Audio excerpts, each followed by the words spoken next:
Well, see, when you look at somebody like me, I grew up here. There's nothing you can tell me about Memphis that I don't already know. There's nothing you can tell me about Memphis. From the boardroom to the streets. That I don't already know. With Mike from Memphis, man. Together we can fix things. Really. When you say, I want to be treated fairly, and I want a voice. Yeah. He saw things weren't fair, so he chose to run for mayor. You get up and do something when you really care. It's Memphis 360. I'm with you. In the meantime, It's Memphis 360. In the meantime, in between time, we got folks shooting people up out the frame. Ain't nobody said a word. We've become accustomed to people dying in this city. Yeah. It's Memphis 360. Turning the TV on and the news and see our loved ones and see young people that are out of control. And now you see, okay. We talk about incarceration. We talk about the youth. We talk about giving them the ability. We talk about investing in young people and investing in the community. See, I hate ignorance. I hate when people make decisions about things and they make statements and they haven't done their research. How can you fix the problem when you don't even know what the problem is? We need some help in this city. It's Memphis 360. See, I hate ignorance. It's Memphis 360. Man.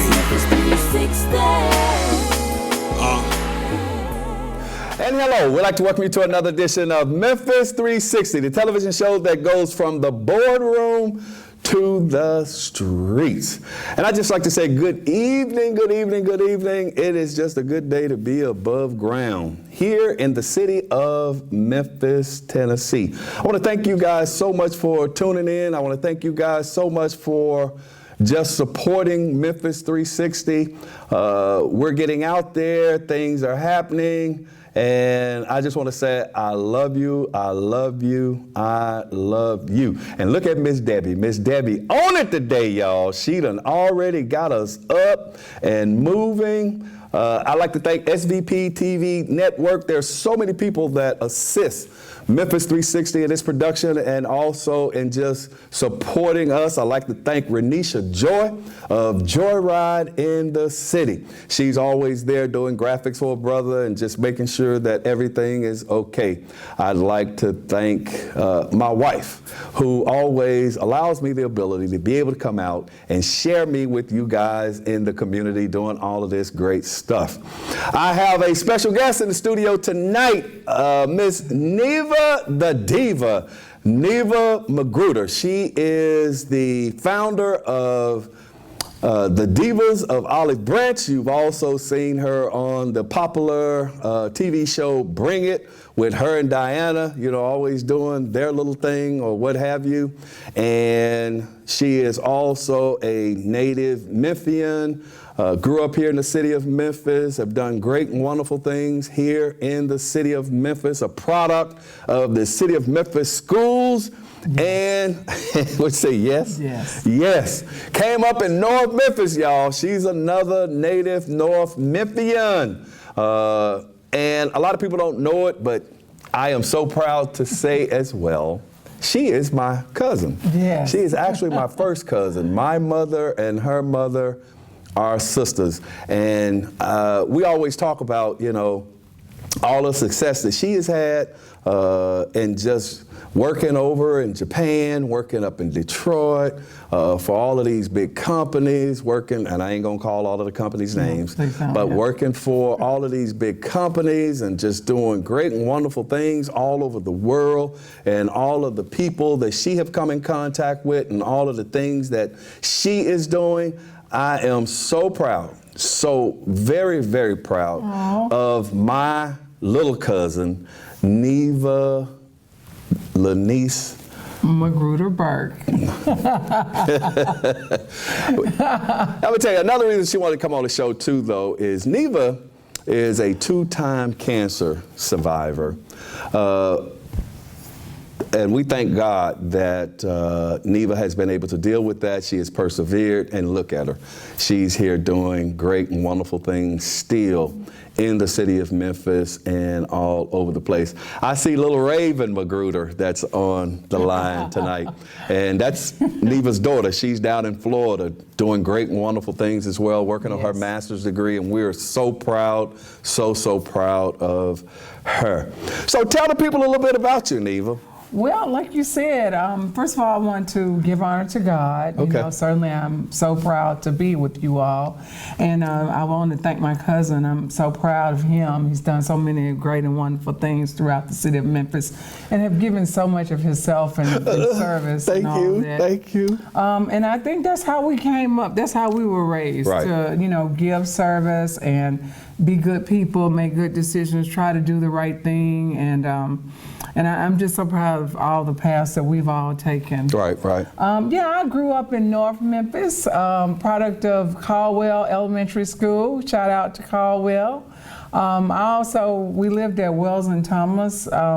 Sometimes we were living in the same house from time to time. Exactly. So we've been pretty close over the years. And I went on to go to Tennessee State University. I certainly came up through Hillcrest High School, graduated from Hillcrest, and then went on to Tennessee State University, where I obtained a bachelor's degree in political science. I really thought I wanted to go into politics, but I found out that maybe I didn't. Politics may not have been what I wanted to do in public affairs, but I got a great opportunity when I was in Tennessee State to go to Texas Southern University, and I ended up graduating from Texas Southern University.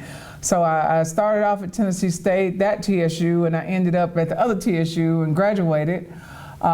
Sophisticated lady though too at Tennessee State University, marched with the amazing aristocrat band, so a lot of good experience. And I've been a dancer all of my life.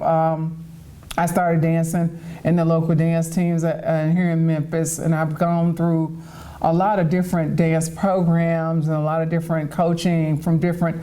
Gail Brown dancers were really big back in the day, and Gail Brown went on to be one of the dance directors at the Walt Disney World Corporation, and you know, her mother still lives here, and she's gone on to do some great things, but certainly dance is a big part of my background.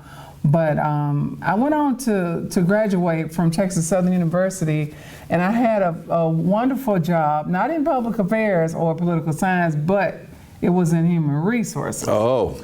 So human resources became a part of what I eventually loved. I just enjoyed dealing with people and solving problems for people. Back to that service thing that we always want to do, serving people, helping them to be their best. And then I continued to study the craft of human resources and making sure that I continued to educate myself and stayed on top of what was going on there. And then I began to have a great career in human resources. And at this point, it's been a 34-year career. 34 years. In human resources. Wow. I'm still going. And I just love, you know, human resources, just helping people and seeing younger people come up in human resources and be a part of, you know, learning the craft and being able to help people. And certainly through the pandemic, human resources has evolved a lot. Yes. You know, we've had to do COVID management and just a lot of things that, you know, we didn't anticipate in human resources. But all in all, it's been a great 34-year career. Plan on continuing on for at least another 10. And my daughter was fortunate. She got an opportunity in human resources as well. She is now working for the Walt Disney World Company in human resources. So I'm very, very happy to see her follow up behind my footsteps. I really wasn't anticipating that, but I think after 30-something years of hearing me, she probably, you know, said, well, maybe this is not so bad. So. And she graduated from Whitehaven. Whitehaven High School, and she graduated from not UAPB, Tennessee State University. She went to UAPB, Golden Girl. Yeah. dance line, and then she went on. Now she's at Alabama A&M, and she's Look. about 4 classes from getting her master's degree. Look Very at happy God. about that. Look at God. Yes. Look at God. And you know what I keep telling people? And what's up, Aisha Taylor from PDT? Purpose Driven Tees. That's another one of my good supporters and a good friend. I want to send a shout out to her. Oh, I also want to send out a shout out to Monet Phillips. Monet Phillips had me on her show last week, man. I had a blast. It was wonderful. So a shout out to Monet Phillips, and we're going to have her on the show as well. Renisha Joy say, cheers to 34 years. Oh, thank you. Yeah, cheers to 34 years. And see, what's so great, what I like about this, Neva, is, you know, a lot of times people look at us, you know, and they look at us where we are. You know, but they don't realize that we came, and I don't make light of when I say we came from nothing. You know, we came from proud parents. Very we came humble from that's a better way of saying it. trying to say. We came from very humble beginnings, you know, and people, because people look at you and, oh, you got it going on, or you know. Well, first of all, I'm 61, I always have to tell people, so it's been a long journey. Yeah. But because you persevere, because you continue to push on, because you continue to have ideas on top of ideas, and you continue to plan down the road, you continue to elevate and to excel. So, and apply yourself and educate yourself, and also, you know, interacting and having a good network of people around you. You know, that village is very important. And villages are very important, not only as a child, but as an adult too. It's the people that you surround yourself with. They either can pull you down or push you up. So do you think the village is still in place today? Oh yeah, the village is still in place today. In fact, I just came from an amazing dinner with somebody that I love very much. Her name is Seal Walker. And she is just a beautiful person, and I continue to be inspired by her and other people in my life. My boss, you know, that I have now, I continue to be inspired by just everyone. I try to surround myself with the right people to continue to be inspired. Betty Lee is a long-term educator in Crump Elementary School. Always inspired by her. She has a lot to say. I see younger people coming up, you know, with me. You know, Takia Hollis, business manager for the Divas of Olive Branch, Miss Lanisha. You know, it's just so many people that, again, you can be inspired by, even if they're younger than you. You know, you gotta don't get hung up on the fact that you're older and you should know more. Right, and you should know. Well, and you gotta just keep an open mind because things change. You know, no one thought we would be in a pandemic. And I remember the first time we had our first COVID case, I was working for PMC Biogenics. I won't ever forget it. And, you know, people were afraid. People would come in my office and they would just cry. And men too, and they would say, oh my God, I mean, they say I got this thing. I mean, what I'm gonna do? I said, first of all, we're gonna put our masks on. We're gonna do that first. And then, you know, just talking to them and talking to their families, helping them through, you know, COVID-19. That was a very traumatic experience. A couple of years ago when that hit. Right. And then it changed the face of human resources. We not only became, you know, we hired, we fired, you know, we helped the management. We became counselors. We became coaches. We sat down with people. We tried to organize their families. Some people were saying that they were living in, well, you know, I'm living outside in the outhouse. I'm sleeping out there until I can get over COVID and let my family have my home. We had people doing that. Right. Pretty interesting. And a lot of people have definitely been affected by this pandemic. Their lives have changed. The way that they do things have changed. I mean, the whole 9 yards. Now, you left Memphis. You did all of these great, wonderful things. I remember, you know, I was at your wedding up in Detroit. Yeah. Jesus, I was up in Detroit at a wedding, and you moved to Houston, and you did some other things and all of that. Right. What made you want to come back to Memphis? Memphis, you know, this is my home, and certainly I want to give back to the community here. When I left Memphis, the major community was going strong, and I was surprised when I came back that it was still going strong. And that's a platform of people that really didn't get a lot of exposure.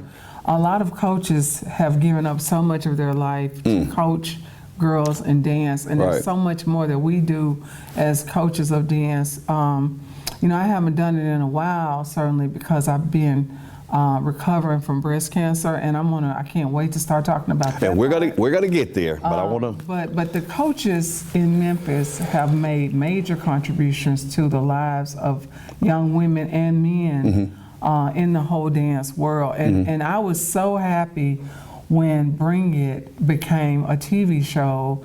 And I was asked to be a part of that, and I was asked to be a part of that because I really wanted to help Diana. Really, it was her show, Miss Diana Williams, and the platform that she provided for all of us to showcase the talent that we had on our team was just amazing. Right. And it was something that I felt like this is a wonderful way to give back. Now, I started a dance team when I came back, but it wasn't until after I survived breast cancer. The first time. As a result of the first breast cancer that I had 15 years ago, I started a team. And I figured between me and my daughter, she loved to dance, and you know, this would be a great thing for us. We opened up a dance studio. We had majorette as a part of the curriculum. We actually did tap, jazz, and ballet, and hip hop, and we had a ball doing it. We had a prima ballerina that's now dancing over in Europe right now. That came was part through of our studio. She came through us. Yes, she did. And we've had some really great things, though. We've had girls that have come to us with cancer, and they could get up and dance for a while, and then they'd sit down and say, "Miss Neva, I'm tired." And those girls, they ended up, one of them ended up passing away. Oh, wow. The other one, you know, she was a survivor, and she stayed a survivor. But, you know, having an open door like that and being able to showcase that on TV for the masses was really a highlight that I thought, this is something you want to be a part of, and I wanted to be a part of it for that reason. It was never about the TV. Now, they ended up liking my character for whatever reason. Man, you and Diana used to be at it. Well, I mean, no, the teams are competitive. It's really, you know, I know that the TV focused some on the coaches, but honestly, I never did it for that. Right. So when they started talking about, you know, having more of the coaches face off and everything, I got nervous on all that. I thought, okay, wait a minute. I thought we was going to be dancing. I thought the girls was going to be dancing here, but you know, you could throw a little drama in there with it, and that was okay. Yeah. But what I really loved was the fact that it got to the forefront and it became a household name, and people saw the girls dance. And I would go and paint stores around where I live, and they would say, I know who you are, and I just love you. I love your character. And I say, okay, thank you. And then they say, and the girls are amazing. And when they say that, that's it for me. It was all about my girls. It was all about the dancing for me. It was all about that. I never did that for fame. Right. It was just never a part of what I was wanting to do. And today, you know, my friends have to remind me, you know, when you go to the store, you need to fix yourself up a little bit. Because people recognize you. People are going to recognize you. They're going to be taking pictures. I've even had a couple of pictures posted that were horrible. That I just looked bad. And I should not have come out of the house. You know, you come out of the house, you just grab your purse and, you know, you got your little house stuff on and, you know, you're fine. Running up to the dollar store. Right. But no, I didn't care. I mean, you know, and I started to realize that, hey, this brand is a big brand, and I need to take care of that for my girls. It wasn't about me. But again, that was a big part of, you know, several years ago. The show has been off for a while, but people still talk about it and still want it to come back, quite frankly. Well, they actually, if I'm not mistaken, I think me and my daughter, we were actually watching, they were doing some reruns, or it was some kind of way we were still seeing, you know, the Divas of Olive Branch, and we were seeing the prancing tigerettes, and man, you know, and actually I used to sit down and watch it with my daughter, and she really started to get into it, and yeah, her big cousin was in it, but that wasn't why she was in it. She was in it because she's a little girl. Right. She loves to dance. She wanted to see all of the girls out there doing the battles and the stands and the this and the that. It's not like a good stand battle. But what I like about what you just said is a lot of people don't realize, you know, when they look at things like that, you know, they take it as though, okay, these little girls, they out here dancing, jumping up and down, flopping all around, this, that, and the other. However, me being with you and me watching you, you have had so many young girls that have went off to college. Yes, I have. You have, because every time I look around, and even when she was sick, and I'm sitting here, where you at? I'm down Jackson State. Jackson State? Why are you in Jackson State? I was taking chemo treatments then. Yeah. Exactly. And I'm sitting here, you need to sit down somewhere. But she's running around going to Jackson State because you got girls on the line down there. Right. You're running around going to Tennessee State because you got girls on the line there. You know, you all over the place. And then you actually had the ability, because of your standing in the community as far as the majorette / dance community, a lot of the other colleges were also, you had the ability to recommend young ladies because of your plugs. Interesting dynamic to me.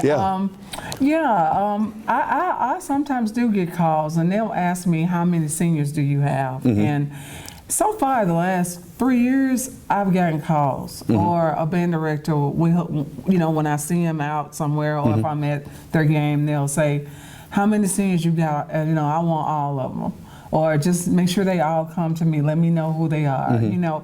And I appreciate that, because that tells me that they know the quality of dancing that we're putting out is good, and it is comparable to what they're looking for.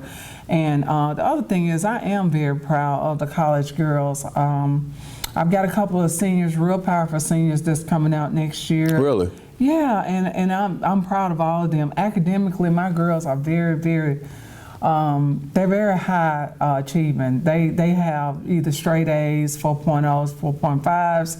They get recommendations, you know, accommodations through leadership, you know, skills and things like that. And I'm really proud of that. And I know that their parents have such a hard time with me, because I'm a very direct coach. When it comes to their senior year, I just feel like it's time to get them ready for what the real world is going to be like. Right. And that's very hard for them sometimes. But I'm very proud of my college girls. I've got several out there in college, and I've got several more that we're about to be trying out next year for college lines. And and I'm proud of the reputation that we have as a team. Raven said, yeah, Miss can't sit down. No. just can't sit down. That was before now. Okay. And then we'll go into now. Okay. But before we go there, I definitely want to thank you for, you know, even when she had a studio down on, what is that, 51? Yeah, 51. 51, Elvis Presley. And I can remember when Pastor Lonzo Stevenson wanted to start a church. Okay. And actually, New Beginnings, which is out at 61 Jeter, out off of Horn Lake, to this day, you opened up your studio and you allowed us to come into your studio to have church. We had church in the studio every Saturday before they bought their church. Nice. You know? I remember that. We worked it out. So see, that's what I'm talking about. You've done so much to give back. Look at that. But see how you have done so much to give back to the community. And I think that's why God keeps his hands on you and continue to bless you, because, you know, you've done so many selfless acts in that. You're working with all of these girls and nurturing these girls and making sure that, you know, and a lot of the young ladies that I meet on your team, you know, they have high self-esteem. They have the ability to communicate, you know, they're positive and confident in how they carry themselves, just different things like that. And that's what we need more of in our community, young ladies that know who they are, that have a purpose in life, that know their self-worth, and they are still aspiring to achieve. You know, and I appreciate that so much. I remember the first time that we were asked to perform at the Essence Music Festival, and there was only like maybe 1 or 2 other teams that had performed there before. But when the marketing director came to me, she said, you know, I really like the style and the values that you set for your team, and we would like for y'all to come. And I said, okay, this is a big stage, okay? So there's like 500,000 people that go to the Essence Festival. And we're going to be competing with people like Mary J. Blige and just real high, you know, real high successful stars. And we had there was a media campaign, and everybody that was performing that year had to, you know, they had to bring their audience in, the people who supported them, make sure that they are part of their social media campaign. Right, right. And I was so proud of us because we were able to stay afloat. We were able to stay right up there with some of the big stars. Okay, okay. Lil' Kim, we was up there with her. We was up there with some big stars that really had a lot of success. So, and I say all that to say because what they told me at Essence is they chose us because they know what we're gonna bring. And I tell my girls that all the time. There's something we can't do. There's some things we just can't do because it's just not who we are. That's not the foundation that I laid years ago about who the team was and what we do. Sometimes that people probably think we do, you know, little hokey things. Like we perform at the Grizzlies games. We like to do different things. We also go into, you know, we've gone to Labona Children's Hospital and performed. You know, I just Southern Heritage Classic. Southern Heritage Classic. That was so amazing. A couple of years. Southern Heritage Classic. We brought kids from all over the United States together. And I've been very fortunate as a choreographer because people have asked me to put together really nice things and you know, being a partner to Fred Jones on those things for the Southern Heritage Classic was certainly a big deal for the Divas of Olive Branch. It's one of the biggest deals ever. Right. And so, yeah, I just feel like, you know, we've been blessed, and my girls, I continue to try to groom them and make sure that they're ready. I've got, like I said, I've got a really good group of seniors that are going to be leaving next year, and they're going to make us proud too, I'm sure. Okay, the number to call is 244-6874, 244-6874.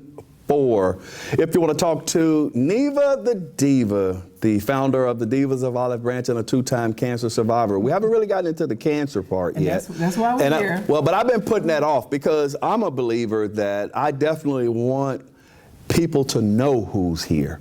That's when I talk about from the boardroom to the streets, because believe it or not, she is an HR director, and I am HR from the manager. So she's from the boardroom. Well, but you've been at both. Oh yeah. You understand what I'm saying? Definitely. You know, so I definitely want those individuals to know out there that's struggling in the streets, those individuals that think they can't achieve, can't make it. Plus, I also say on my show, in order to fix the issues that are happening on the bottom, you have to be able to communicate with the people that are on the top. But a lot of times, they don't understand that some of the people that are on the top are individuals that have came from where they are. So we're all the same, but you have to learn to, and I don't even want to say, you have to learn to adapt. And you have to learn to grow and embrace the fact that you can grow. And once you grow, what upsets me a lot of times is people forget where they come from,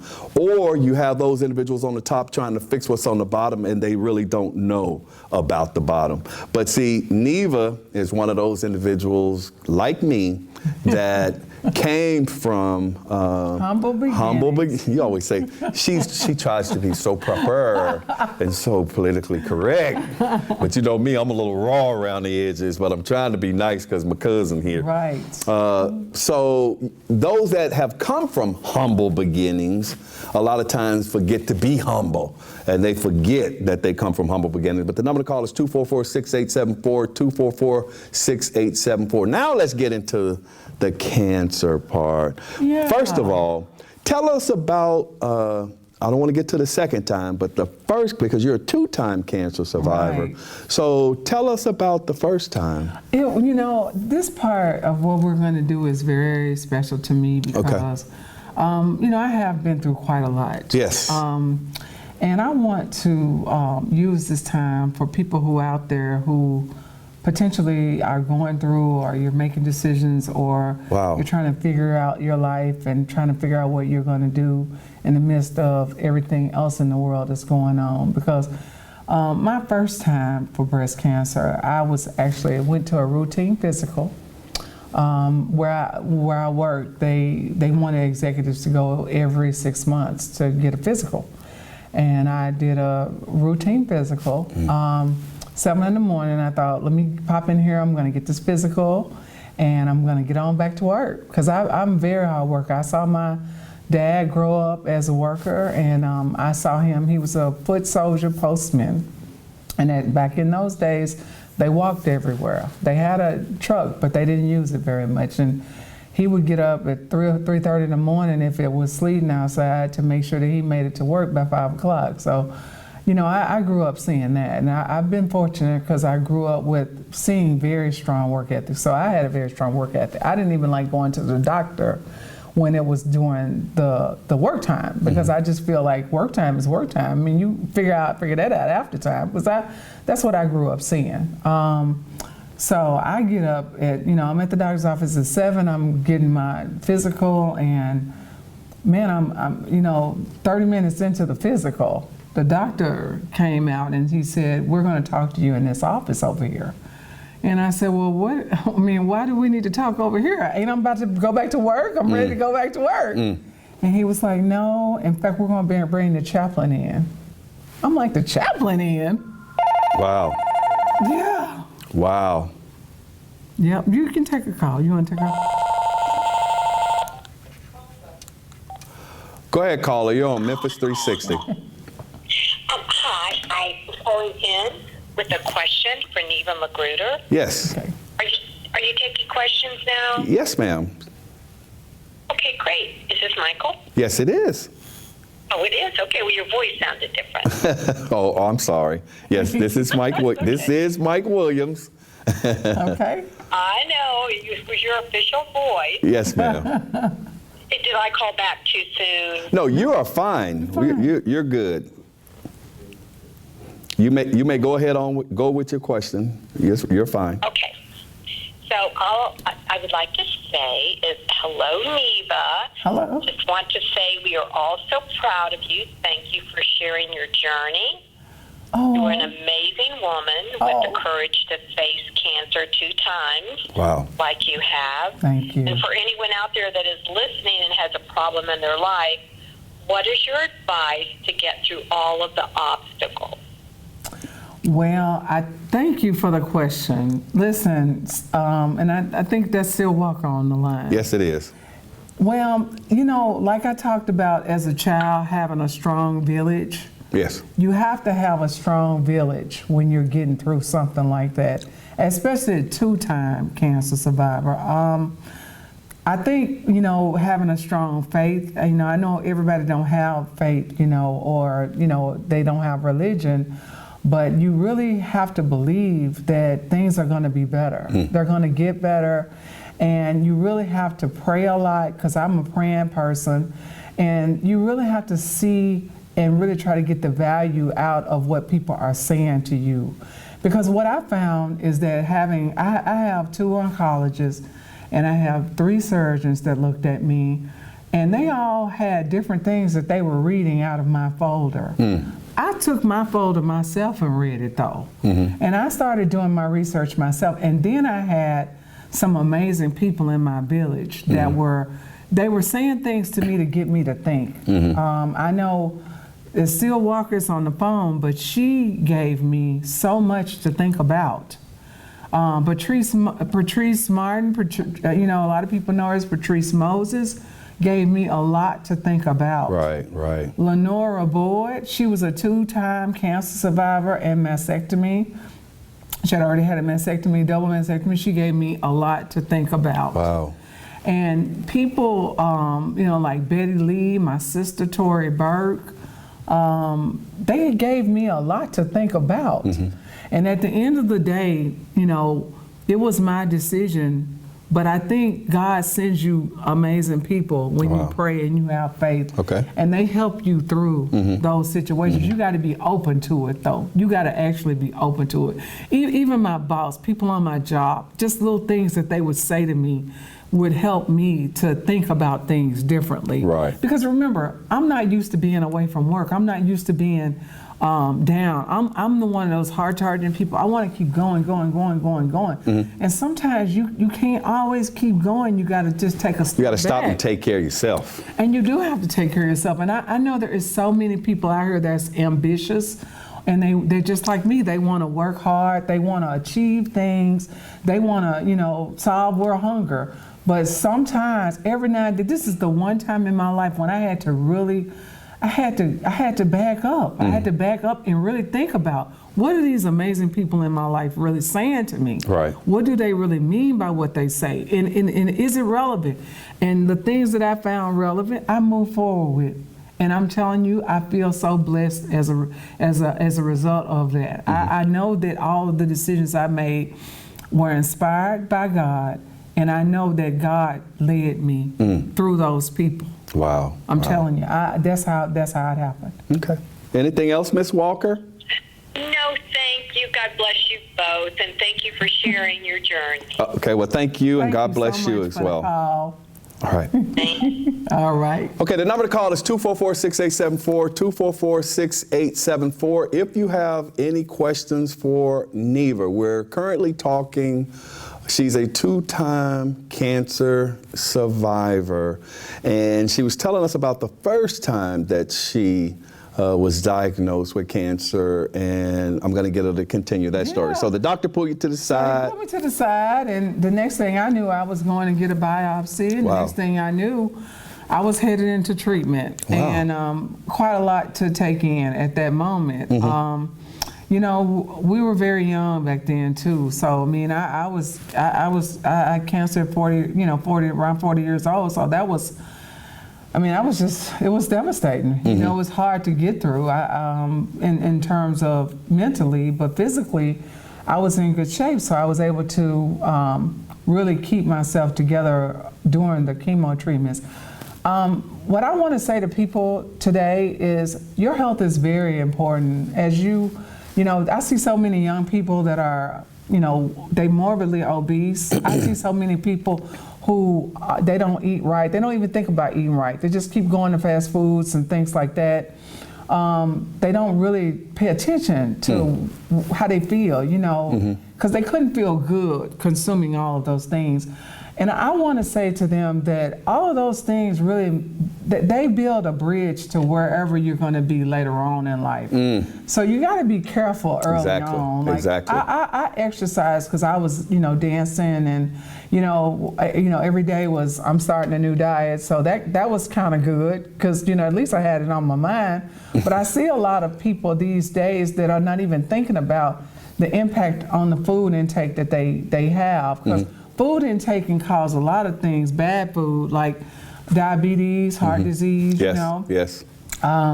hypertension, and then these cancers, we don't really know where they come from. The doctors are very smart, and they've got all these clinical trials going, and they have new improvements all the time in terms of treatments.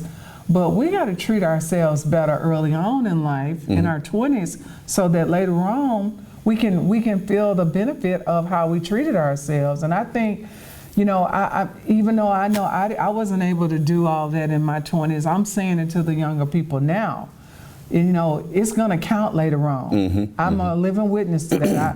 I've lost a lot of weight, and I feel a lot better. My knees are not hurting anymore, and I just feel that, we need to be honest with each other because we don't know where this stuff is coming from. A lot of this stuff is what we're putting in our mouth and what it's turning into. You see what I'm saying? I believe. But on the cancer front, the doctors are very knowledgeable, but they don't know everything. So what you got to do is, one, be prayed up. You got to really believe that your body can be better and will be better, and put all your energy toward that. But also, you got to be thinking day to day, what can I do to help myself? For the short term and the long term. Sometimes we think very short term in our health, and we need to think longer term in our health. 20 years from now, I'd like to still be here.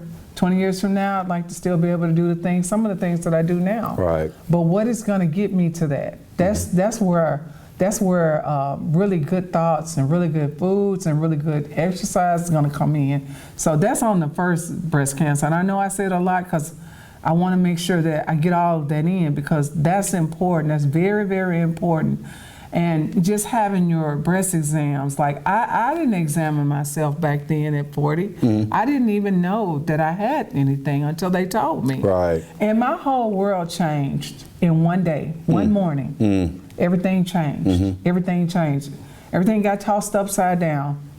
And I'm going to tell you, even with you telling your story, you know, a lot of times I have to, because we are related and we have some of the same genetics. Yes. You know what I mean? My mother and your mother were sisters.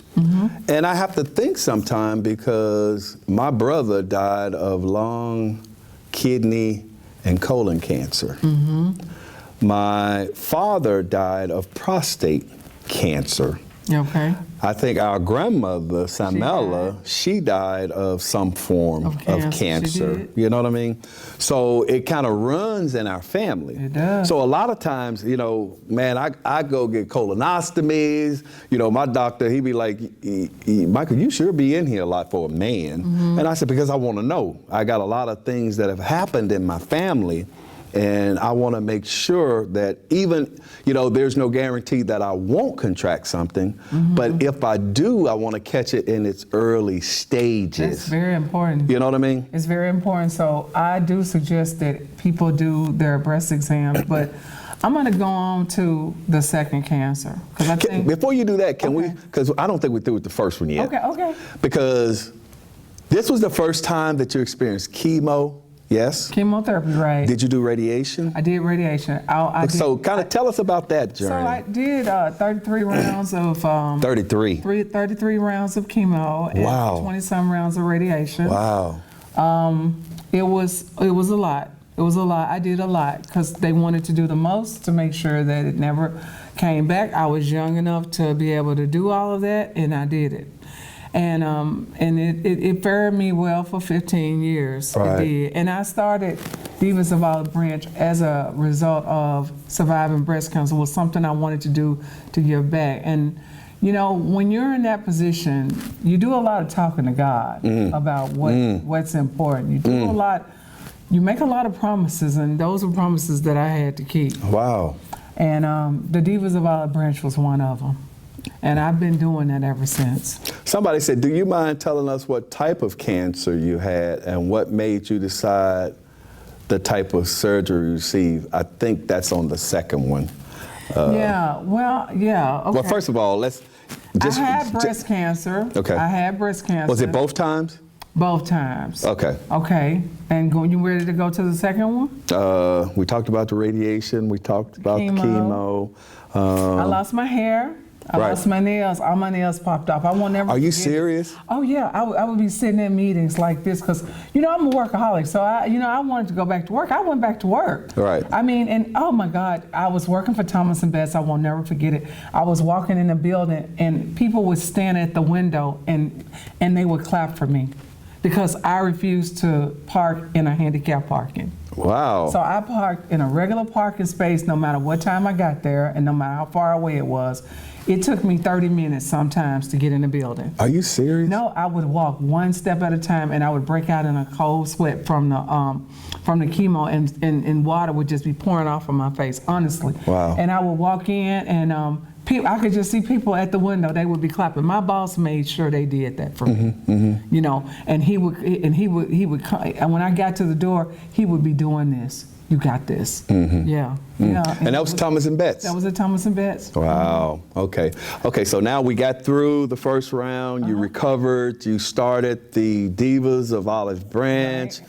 You went on to fame and prominence with Bring It. And I told you I did it for that. Well, and okay, it's okay to be humble.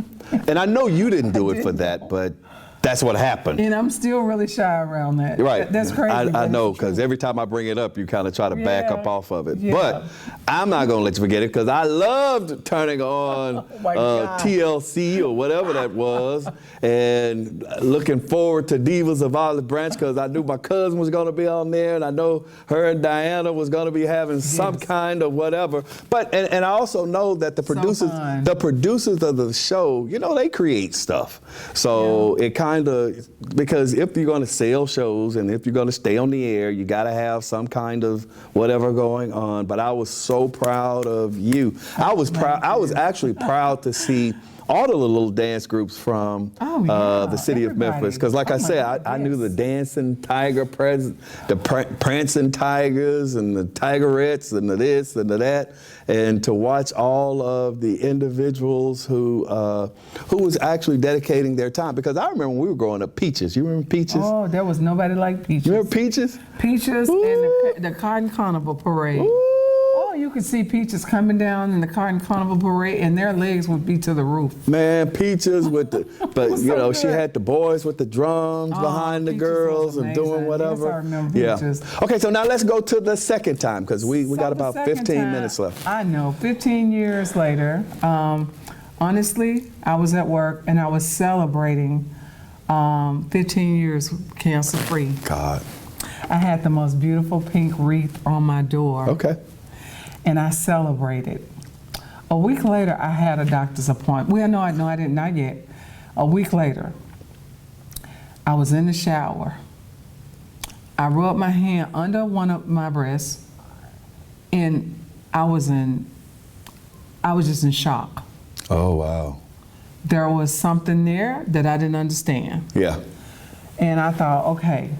I went laid down, and I said, let me lay down. Maybe if I get it at another angle, it won't feel like this. It was the same thing, and in fact, it was magnified when I laid down. Wow.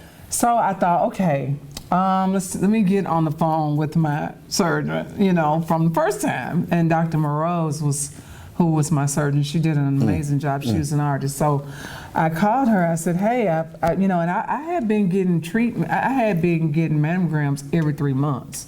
Like, I wasn't on the regular schedule. I was getting diagnostic mammograms every 3 months. They watch you very closely, depending on what type of breast cancer you have. So I had been really following up. So they had pictures of me pretty much every 3 to 6 months. Wow. Yeah. So nothing looked like it had changed. But then when I went back to her after I discovered that in the shower, she looked at it. She said, something has changed. Wow. So on my picture, I could see it. And so I went and had a biopsy, and because I was, you know, I had breast cancer before, you know, I knew it wasn't going to be good. I had that feeling. So you know, when I got there, you know, the surgeon that I had, she was good. And then I had this wonderful lady. After I discovered that, Miss Seal Walker, she told me.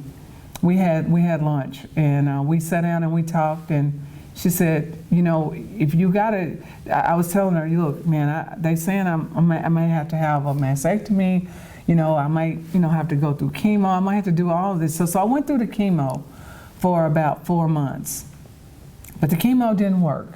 Wow. The lump was there, and it had maybe even gotten a little bit bigger. Wow. So this lump was very resistant. And, you know, I had triple negative on this time. So my first breast cancer was HER2 positive. The second one was triple negative. So this is a whole nother breast cancer. Okay, stop. See, now you're throwing stuff out there. HER2 positive and triple negative. Is a more estrogen-based breast cancer that, you know, the more estrogen you eat or have in your body, it'll fuel the breast cancer. Okay. So there are estrogen receptors that they could give me after all the treatment. The first 15 years, that's what prevented me from ever having HER2 again. Okay. Because I was able to take tamoxifen, which was a estrogen receptor. Okay. That helped the estrogen to stay at the right level so that the breast cancer wouldn't come back. So the second time, when they took it to my specimen to the lab, they said, you're triple negative. So that was something totally different. It had to be treated totally different because it wasn't fueled by estrogen. Okay. So I went ahead and, listened to the doctors and everything. But this time, I had a really strong village, and they were talking to me. Patrice, Moses, she was talking to me. And Lenora Boyd was talking to me, and then Sil Walker. And between the three of them and a couple of other really strong friends like Bedley and Vanka Flores out in Birmingham, and my daughter and my sister and my niece and all of them, I had that village, man. They were coming together, like they were nuns. I mean, they came in like, here's all the stuff we thinking, here's what we thinking. And I thought, let me get a couple of other opinions. This time, and Seal was the fuel for all of it. She said, I think you should get some other opinions. There's MD Anderson, there's Mayo Clinic. There's a lot of different hospitals that are not here, but they specialize in this. This is what they do. And so, I hadn't thought about that. And then I started thinking about what kind of surgery should I have? I mean, because they're saying, do I need to have a single mastectomy or a double mastectomy? What do I have? And I because they got to get rid of this cancer. The chemotherapy didn't work. Right. So I did. I went forward. I made some bold moves. Wow. With a clinic in New Orleans, and they've taken extremely good care of me and my family. And I'm recovering. I went through over 12-hour surgery. Wow. But I had a double mastectomy and a rebuild, and I've really been thankful. I think it's a bold decision. There's a lot of women out here who feel the way I feel about their breasts. I went through some emotional things about that. It's hard to think about losing a part of your body that God gave you, But bottom line is if it's going to help you to sustain life, and there's other alternatives like rebuilding and things like that, then I think that, those are major decisions that you and your family really have to make, because they've got to be there with you. It takes a really close family, because it's a lot of very sensitive things. Like right now, I'm recovering. I've been through a lot. I've had 4 or 5 drains, hanging out of me. Still got a couple, and I've been off on recovery, and I'm just trying to recover, and I'm recovering little by little. But the recovery is so much bigger than just your body. The recovery is really mind, body, and soul, because you got to think about where you're going from there. How are you going to be able to function when you go back to work? Right. Are you going to be functioning, with a clear mind? Can you focus well? It's very hard. I'm almost ready to go back. I'm so excited. I mean, I really want to go back before my doctors want me to go back, because I'm just that kind of hard worker. But bottom line is, emotionally, physically, mentally, socially, all of that stuff is a part of recovery for something of this magnitude. And every day I think about all of those things. When is the time? I finally had a dinner with Sil Walker, which is a very close friend of mine, tonight, and that was a very important meeting for me, because I hadn't seen her since I had all of this. Okay. And she's one of the people that really helped me to understand clearer that you have alternatives, And it just took a minute. Like, it's taken a minute, like, for me to be able to do certain things. My body's still hurting. I'm hurting as I sit here, But I did want to share with people, my story and my journey. But I want to urge all of the young ladies and men out here, do you a breast exam. Keep a breast exam once a month. I'm telling you. I know men with breast cancer who've had breast cancer who are survivors. I know women with breast cancer who's breast cancer survivors. And, at first, there's a certain level of shame that you start feeling with that. And that's big to be able to admit that, but it's the truth. But bottom line is, you can't be ashamed of what God is telling you. You Right. have to move forward with that information. About a month ago, a couple weeks ago, I posted my bald head, out there. Woo! Which is a big deal for me. Yes. I did.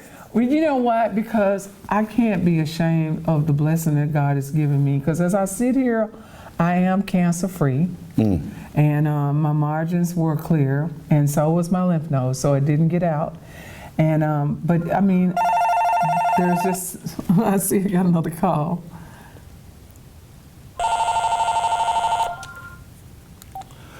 Okay, caller, go ahead. You're on Memphis 360. I'm calling to find out what happened regarding the speaker, Neva Magruder, who was supposed to be on the show tonight. Neva Magruder is on the show. I am on the show. That sounds like Barbara Jones. On the show. We've been on the show for the last hour almost.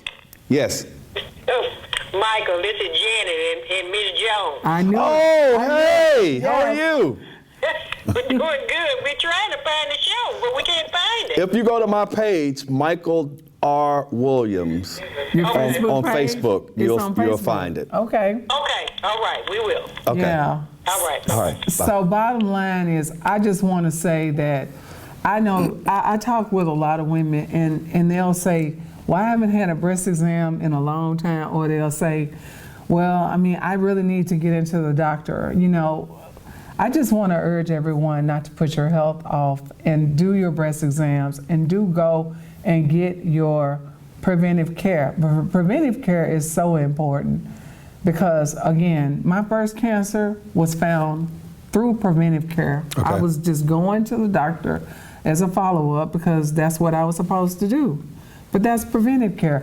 And so you gotta get in there to the doctor to just at least let them examine you and look at you and make sure you know. I also know women who waited too late. Wow. I know people who have gone to stage 4. They are at stage 4 before they even get to the doctor. Because they didn't know. They didn't go. Hadn't done They didn't go exams. breast exam. They didn't go to get checkups. They thought, okay, I feel fine. Ain't nothing wrong with me. The mystery about cancer is that it might not make you feel bad internally. You might not even feel nothing. Okay? And by the time you feel something, it's going to be too late. And so that's what I want to say is, don't go by your feelings. You have to go and let the doctors. This is why God blessed the doctors to have all these machineries that they can look at you, these MRIs and CT scans and PET scans, and they can tell you exactly what's going on inside your body. At least they can tell you what they believe that you're going to need. And I just feel that through all of the things that I've gone through, again, my life is again spared. And someone said on Facebook that God has more for you to do. I remember after my first breast cancer diagnosis, I got busy living after that. Wow. I didn't get busy dying. I know some people get busy dying, but I got busy living. And I'm not ready to do anything as far as living, no traveling, no nothing. I'm gonna hopefully be going back to work soon. And then I'm gonna do that first.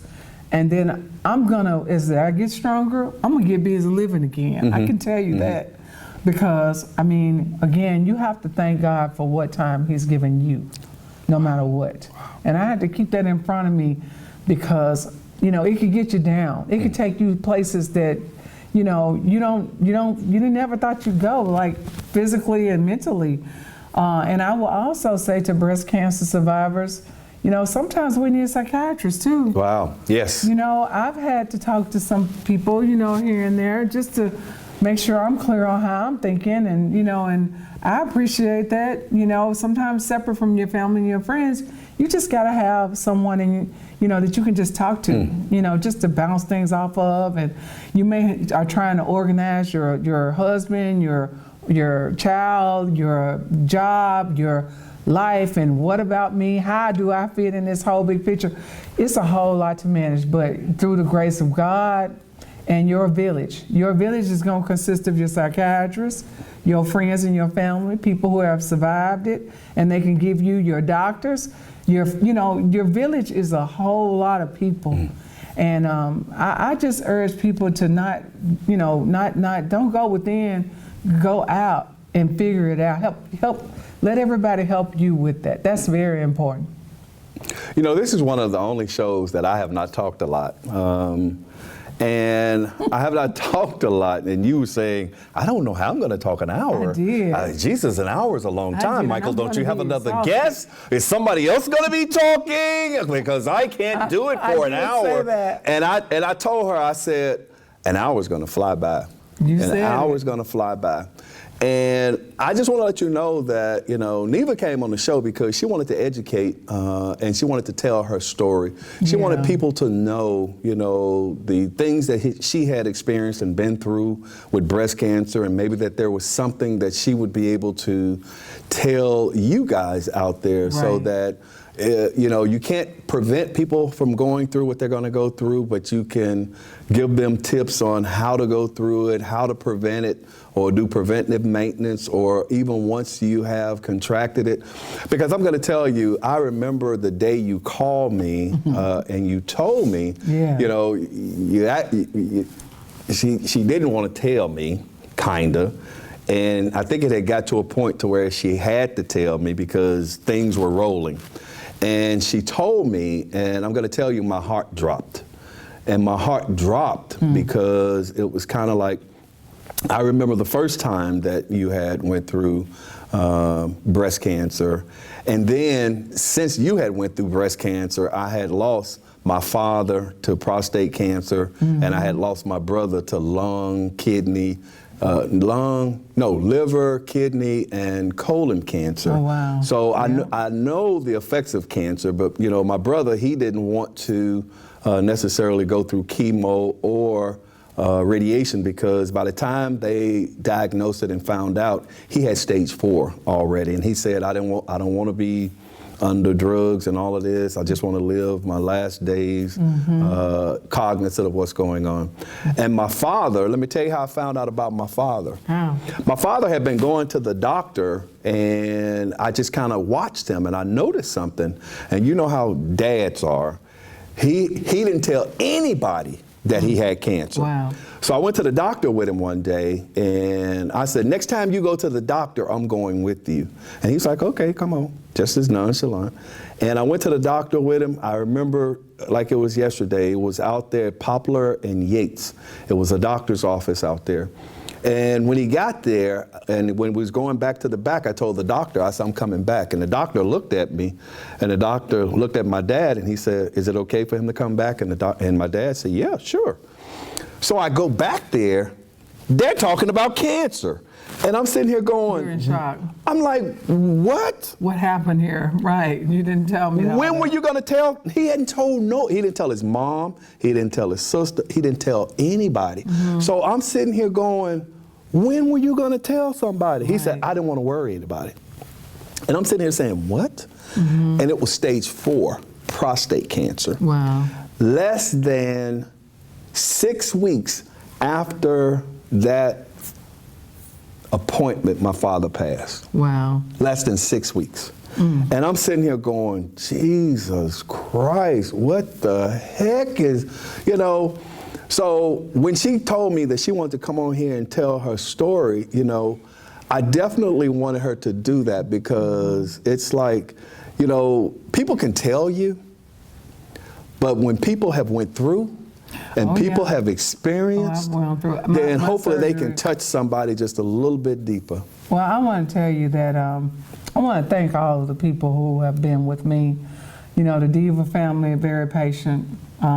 We've been through a lot, the Diva family, and my family at work, the people at work, just everybody. I mean, like I said, it's a village, and I'm recovering now. I'm still, I have ups and downs. I have days that are good, days that are bad, and like I said, as I'm sitting here, I'm hurting, but I figured I could sit at least and talk to you. I still have problems walking a little bit, but I'm getting there. I'm trying to get on the track a little bit and walk around the track, but cancer is nothing to be ashamed of. The one thing that I've learned more than anything else is when I tell my story, people come out of the woodwork. People that you never know that have had cancer or are going through it's just amazing. And some of those people are very successful people. I mean, they keep going like, okay. And you never knew. And you never knew, and you will never know. But when they know you're a survivor, here they come. They're going to tell you what they done been through. Their experience. And I just love that. I just love that. I just feel that is so important for people to know. It is nothing to be ashamed of. Just do your thing. Get your village together and make your decisions, but move forward. And most of all, check yourself. Go to the doctor and do your preventive care, your prostate screenings, your breast cancer, your mammograms. You gotta do that stuff, because that is what's gonna save you. Right. And I know that's what has saved me for all these years. I'm just so thankful. I am. Okay.